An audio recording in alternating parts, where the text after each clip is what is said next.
Anyway, welcome to this week's discussion. It's actually a book club discussion, but don't worry if you haven't read the book because some of you guys have more, in fact, all three of you have more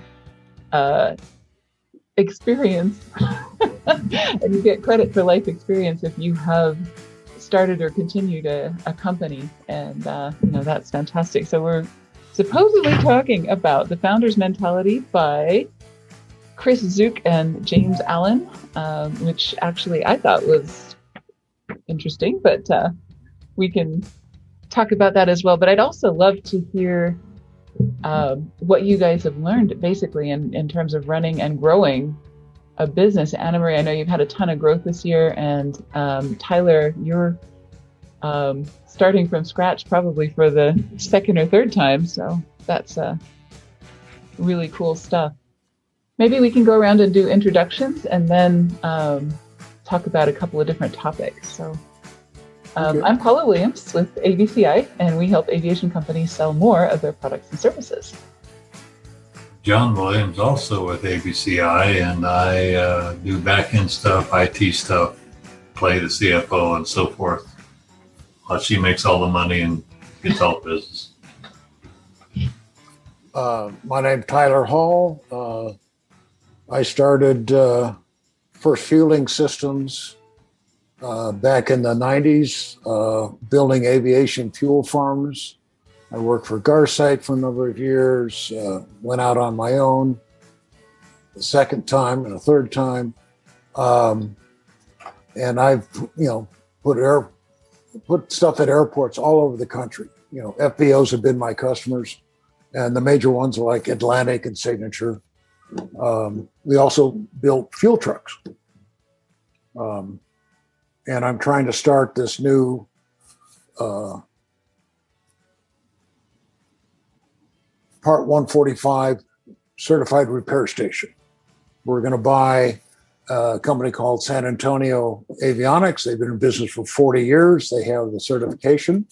They're just renewing it right now. They'll give us 2 locations there, and then we'll make Las Cruces a branch of. And that'll be kind of a startup. We're looking at taking over a 10,000 square foot hangar from the National Guard. And we want to build 100,000 square feet or more of hangar space. Mm-hmm. That's kind of on the drawing boards. They have a lot of space down there. This is where all Virgin Galactic's customers will come to if they're going to fly the jet rocket. Yeah. They cannot land at the spaceport. Right. Even Branson himself does not land at spaceport. So all of this is public that you just told us, right? So that's a short version. Okay. And Tylor, we are recording this for the podcast, so all of this is public. Is that? Yeah, it's all public. Yeah. Okay, fantastic. Cool. Just making sure. All right. And Annamarie, tell us, John and I know what you do, but for the record. Sure, absolutely. My name is Annamarie Buonocore. I am with In-Flight USA Magazine and BizAvJets USA Magazine. I have 2 publications. One is monthly. In-Flight USA is monthly, and it's general aviation news. And we have BizAvJets USA, which is a quarterly that's bizjet focused and charter focused. We just started that one this year, and we just put out our summer quarter issue. And just learning about all things aviation, and here to help people and be an extension of the arms for ABCI for people who desire print marketing or PR services. Wow. Wow. And congratulations on getting that quarterly out. I know those are more work than they look like.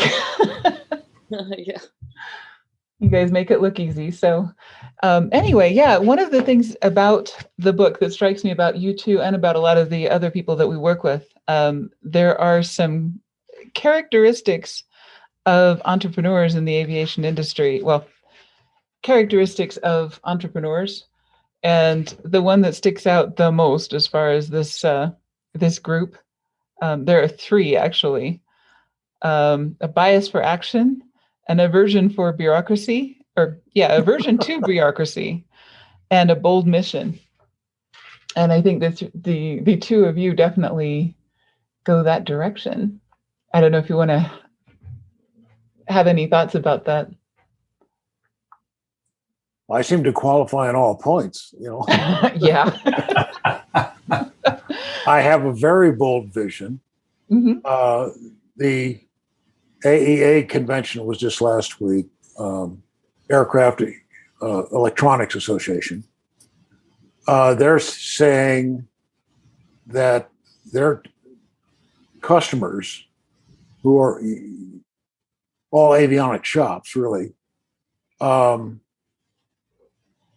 backlogged 8 to 12 months. Mm. Some of a number of their shops reported best year ever in 2020 because people weren't flying much, but they're saying, now's the time to give it to somebody who'll get it fixed, upgrade. And their introduction of new products. I listened to about 9 hours of interviews and reviews of products, and a lot of it is targeted towards legacy aircraft. Now, I haven't found a official definition of what a legacy aircraft is, but it's anything older than something, and it needs an upgrade. Anything with round dials now needs the big window. Yeah. And that means jets down to Cessna 150s. And it's amazing what people are doing to their aircraft. Right. So I think Jean Clow, who we have a scheduling problem. We can never get everybody that we want on these kinds of things, but he would be a great one to speak to that because his saying is every market is a good market for somebody, and so any bad market is a good market if you put the right spin on it. And certainly for the aviation industry, the maintenance side of things has really enjoyed, I think, a nice upsurge over the last year. And now then they sold a whole bunch of airplanes, and now it's hard to find airplanes, and you get the ups and downs, but it's always a good market for somebody. And well, the news on aircraft sales is it's up dramatically. And the ones that sell better or faster are ones that are already upgraded. Nobody wants to buy that old fixture, the barn, the barn find. But that's one of our thoughts as a target market too, is acquire airframes that need work. Well, and now they're buying the barn finds because the inventory is so low. Everything's been sold over the last 3 months.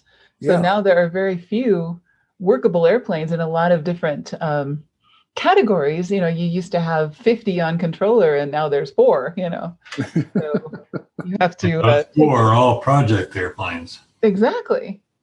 So they need maintenance in order to get them up to usable by the next owner. So that's great for maintenance. Well, that was a thought of marketing for us. It would be to go to those people who are trying to sell that. I looked at a 421 today. Yes. The annual's up. This month. Okay. It needs an annual just to sell it. Yeah. And somebody would use that annual as a pre-buy, in essence. Might as well. And then, it had lots of round gauges in it. Yeah. It needs the upgrades. The Garmin 430s need to be replaced. Yeah. And Aviation has the slide-in replacement with better, more features, and they added new things. The Force Service pilots for the helicopters and the fixed wing are wanting more details in the terrain. Yeah. And Aviation added that. They also added all the power lines. Well, the helicopter guys, that's a big deal for them. Oh, yeah. And then another interesting little piece that they added, somebody came up with a dial on how much cable they've got lowered from the helicopter. Yeah. So the pilot can see, okay, I got 70 feet out or I got 50 feet out, and it records this, reads it out. Yeah. Now it's been certified just because it's TSO. It's not certified in the airframe. It wasn't necessary. It isn't required. So It doesn't require image. If it doesn't work, so what? Right. But it's a safety feature. Well, and the FAA is looking more graciously at, it's a safety feature. Well, one of us wouldn't be here today if he hadn't had some of those safety features. But yeah, John had an incident with a power line one time that was one of his 9 lives. It's I don't know if you want to elaborate, John. Well, we were a flight of 2 going down to, we're going back to Tucson, but we were coming from Minot after Iran, and it was basically inspect repairs necessary. And for those of the civil aviation, basically an annual plus. Mm-hmm. And we were over this wide river about the time I needed to do a precautionary landing. So I looked on a chart, no wires, had a crew chief with me. We went down landing, and during the last 100 feet or so, all of a sudden there's these high lines stretched out in front of me.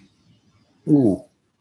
And well, in my mind, I said, you know what? Everybody in a helicopter since counted wires has always pulled back power and then it gets caught, flipped upside down, and they die. I said, well, if I'm going to die, I'm going to do it differently. Okay. So rather than pull power, I unloaded the rotor system and pushed the nose forward and actually flew through the wires. And did you have cutters? No. The wire cutters? No. Okay. No, they weren't standard by that time. It was a long time ago. Yeah. Okay. And one of the blades went around and hit, I think it was a 1 or 1.5 inch wire cable going across the high tension wires, hit it exactly dead on, snapped the wire. And then the other wire, there were like 3 wires there. I don't remember it all, but one of them scraped right along the top of the fuselage and caught the swash plate. And so we dove down and we sort of hovered and then started falling through it. And then I saw, now there's telephone wires in front of me. So then I pulled back on it, drug the tail over those, and then just went ahead and drug the tail down in the sandy river until I got it on the ground and stopped. And, it was no big deal until I shut everything down and opened the door, got out, and fell on the ground because I couldn't stand up. Funny how you can be so calm, cool, and collected while everything's going to pieces, and then you get out of the helicopter and fall down. Well, and my crew chief said he would never fly with anybody else but me because I had to have the luck of the gods with me. But right, but those terrain skills are important. when the rotor hit, it actually bent the blade root. The rotor tip was bent back 3 feet from all the force. Oh, wow. Yeah, it had a severe lateral. But flew it in, landed it, shut it down. I held it out underneath the Chinook. And cut out the power to Socorro, New Mexico for days, probably. Oh, yeah. Socorro, New Mexico lost all their power for a while. But those wires weren't marked on the map. And they didn't have the balls? Or no, the visual balls? Oh, nope. Okay. 1,600 yards of wire across the river weren't marked on the map or any map we could find before that. And that's just the way it was. Well, apparently that's what Avidyne is added to their database, is all the power lines. Yeah. Well, and that's fine, but these weren't even, the FAA didn't have them marked on their VFR chart. Yeah, it was a while ago, but that's, that is big news, I think, to anybody that's, especially with helicopters and those types of aircraft and fire operations and everything else, because they really need to see that stuff. Yeah, that's it's important when you're in a helo and you're down low. Yeah. Right, and Forest Service and everything else, and in the West probably more than anywhere else, because we're so out here. What type of halo were you driving? A Slick, a UH-1. UH-1, okay. Mm-hmm. Huey, Bell, I don't remember what. Yeah. Right. So, Annamarie, I know you, being a smaller publication, you probably have a lot of that. You don't have a lot of bureaucracy that you have to go through. Speaking of the aversion to bureaucracy and being able to react quickly to different things that change and things like that. I don't know if that's something that you have noticed. Well, definitely. I mean, we don't have a lot of bureaucracy here. It is a small family business, and we feel there's a lot of parallels between small family businesses and entrepreneurship, and flying a plane, especially a smaller plane where you're very much in charge of decisions and you can't rely on anybody to guide you.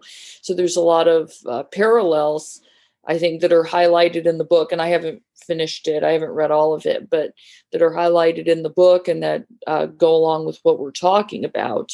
Yeah. Between small business ownership and management and smaller aviation. Right. Exactly. I know, John, you were kind of disappointed with the book just because it was so not very entrepreneurial. I mean, really. Yeah, I mean, they took it from the tack of, you have a medium to large business and you want to, it's in free fall or it's in what he calls stall and not making any money, losing money, whatever, and what it takes attitude-wise basically to get it restarted. And I was hoping that it would go into the attitude of founders as if you were going to start a new business or are starting a new business. Mm-hmm. I mean, he touched on zero-based budgeting, and I mean, he gave it 2 paragraphs. I took a course on zero-based budgeting for 6 months. I mean, give me a break. Anyway. I totally agree with you. The times that I've restarted businesses 4 or 5 times, I had excellent financial backing. Mm-hmm. Because there's always were hiccups along the way. The first 2-3 months are all outgo. Mm-hmm. And you got to have enough financial to carry yourself through, to get the orders, get the product produced. It takes a time. I don't know about a newspaper or a magazine, but you got to build circulation. Yeah. Paid circulation to get the cash flowing. Right. Do you have a background in aviation yourself, or? No, I didn't. I mean, my dad started the publication back in the 1980s, and he took flying lessons. I mean, he was a student pilot at the time when he started it. And I just kind of grew up around it. And then about a year ago, I started my flight training. I really wasn't even giving it much thought. I was just hanging around my local airport one day, and somebody said, "Oh, you have In-Flight USA. Why don't you take a demo flight with us?" And I did. And then after that, I decided, yeah, I think this is for me. I'd like to pursue it. So I've done a little bit with the small Cessna 172, the 150, some gliders. I'm just kind of deciding what I want to do next, but I am moving toward that. Smart.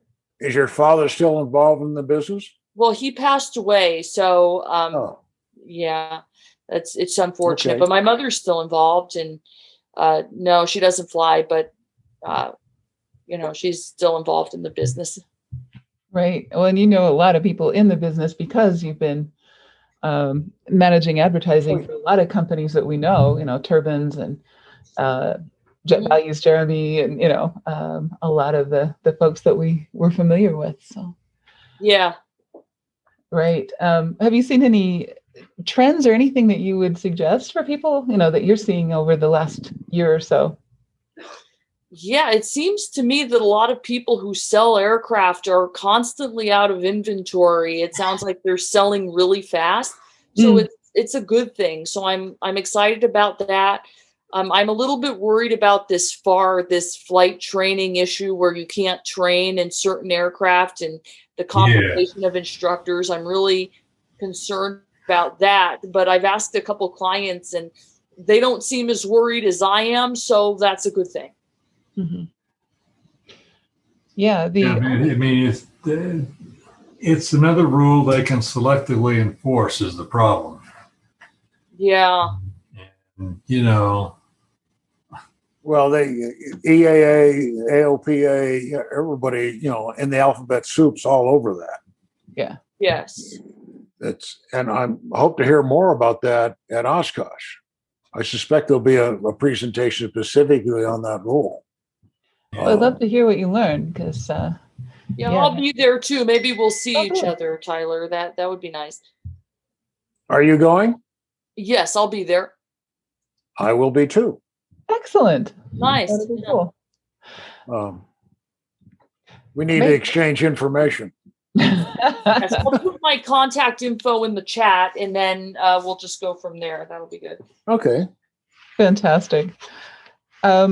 One other thing I wanted to talk about is growth, because I do think they cover that pretty well in the book. And that's one thing that a lot of our folks are running into right now is kind of that hitting the, there's a whole book called The Dip, and here they call it the stall, or, different books call it a different thing, where you are doing well and everything's working and, you got things running the way you want it to. And, but you're at the limit of your capacity without hiring people is usually the biggest stall. People are afraid to go that next step because when you're in control of everything, it's great. It's a fantastic business model. You feel like you have everything under control and you hesitate to give it up. And we've got 4 or 5 clients right now who are in that, just hovering at the precipice of having to hire people without screwing up their business. And one thing we've been advising them to do, and I don't know if you guys have any opinions on this or have any advice for them, but what we've been telling them is hire 2 at a time, because then they can train each other. It's just as much time to train 2 people as it is to train 1. And also, if one or more of them doesn't work out, it's not as tragic. If you've got 2 and one of them doesn't work out. So. And if you're fortunate enough to be near a collegiate area, get some interns too. Yeah, so you can get 2. In fact, one company that we're working with is hiring 2 people and then they're getting 2 interns. So they have a class of 4, it's kind of their first stage of growth. I don't know if either of you have run into situations like that where you want to get people up to speed, but you don't necessarily have all of your processes and procedures documented as much as you would like. And you're in your first throes of growth. I know, Tyler, you've been through that a few times.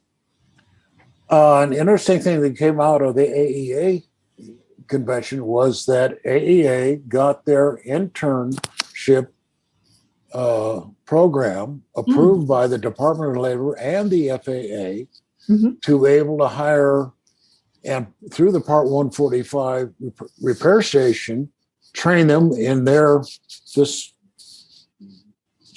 program to be a repairman of avionics. It's an avionics specific thing. And they can sign off as a repairman in the logbook. Now, they also had to be countersigned by an A&P, but now you can hire somebody, train them up, with all the specialness, because the A&P school don't teach much about avionics. That's true. They got a little bit of wiring, but not the full thing that like what we're seeing now, Yeah. where you literally rip the whole panel out and start over. I mean, down to the master switch and the circuit breakers. They're saying, "Oh, these are 50-year-old circuit breakers. You can't put all this new stuff in and not replace those." Everything goes. Even the wiring, you've got to start all over. Yeah. There have been several instances where these big wires back on the battery or on the starter, you can't see it, but they broke. Yeah. Oops. Right. Well, most of these courses were built so many years ago, and they're still teaching the same material as if the world hadn't changed, and they have the Garmins and the glass panels and the radars and the all that stuff now that they didn't have when these courses were created, and these teachers that are teaching it are usually grew up before all that stuff happened. So And the avionics guys nowadays got to take all the old gauges out and actually cut the instrument panel so that they can put the new stuff in. Right. That's one of the things I'm trying to buy is a digitally CNC controlled panel cutter. Yep. And because those legacy aircraft were somewhat all hand built, no two are alike. So it's got a feature. You can take the old panel out, set it down on the panel, and it'll draw it out and mark your screw holes. Right? Wow. Oh, that's nifty. And they can, yeah. So the screw holes will match what is in that airplane.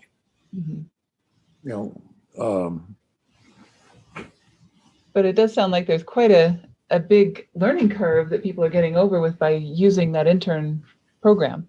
Well, and the intern program, I'm thinking on it, trying to attract the younger crowd.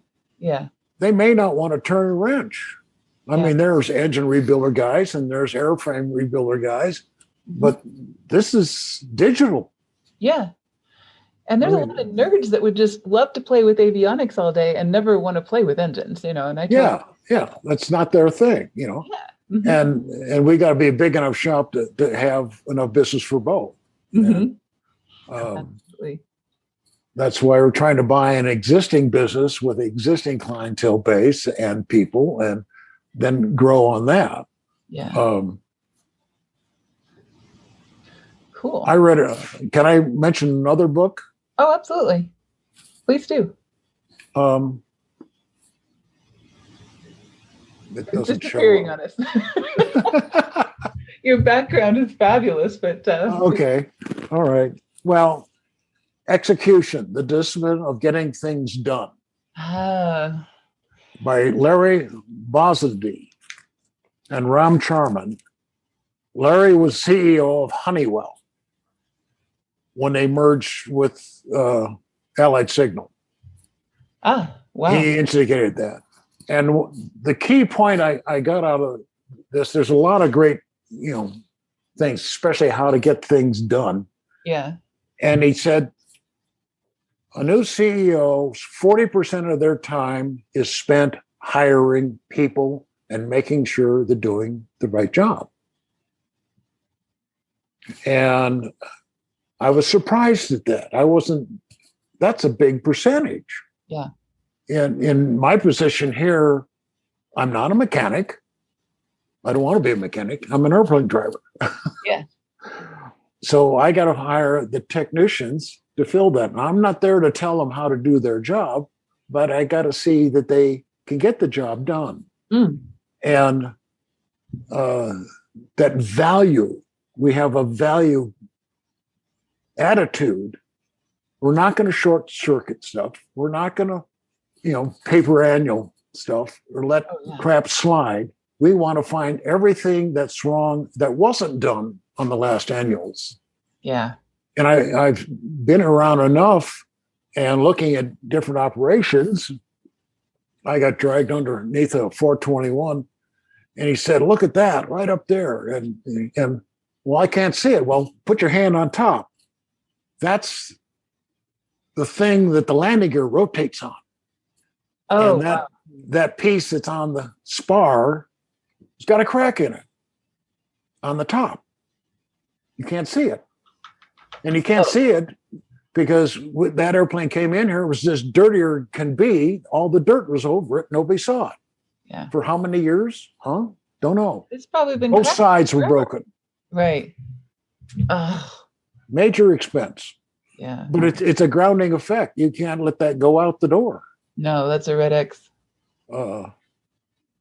And so I see a lot of my time is going to be finding the right people and making sure they're doing the right job. Yeah. And they have enough support. He gave a number of examples of the head of this one division wasn't meeting their numbers. Well, he wasn't going to go down there and fire his ass. He's going to go down and find out why. Right. Smart. Oh, you're having this problem of supply on this particular part, and that's why you're not getting it out the door. Well, how do we solve that problem? Mm-hmm. Now, they had a huge organization behind them with, we need some more engineers over here in this division rather than over there. And let's solve this problem specifically. Yeah. And it turned around. Yeah. But, he was always looking for what's best for the employee. Yeah. And he gave another example of a guy that just wanted out and tried to keep him. But he said, no, maybe it's the best that if he did leave. Now, I'm not going to give him a bad review because the industry is too small. Let's find somebody that fits and help him move on to someplace else where he'll feel more comfortable. Right. And the best question a CEO can ask is, what do you need? Yes. People, so that and make sure he had the right assets, the right funding, the labor technicians from another division that can prop up this division over here and make it profitable again. Right. And it's a very interesting book. I've read it twice already. Well, we might add that to the list. We actually have next month Franklin Covey's 4 Disciplines of Execution, and I'm having trouble finding enough copies for the group. So we might make a switch. That might be an interesting solution to that problem. But Annamarie, I know you've gone through growth over the last bit. What speed bumps have you run into in terms of hiring people or helping them get over obstacles and working with, I know you work with writers and artists and other crazies, which can be a challenge. We do. Yeah, we have quite a few writers and artists. That's more, that's freelance work. So nobody's really committed. I mean, they're as committed as they want to be. Yeah. That's going well. Most of our people are working from home and they're all handling it really well. There's always some concern when you have a lot of people working remotely, but everybody seems to be getting along fine. I'm trying to think if I've had a difficult time retaining anybody. Salespeople are always a little bit more difficult.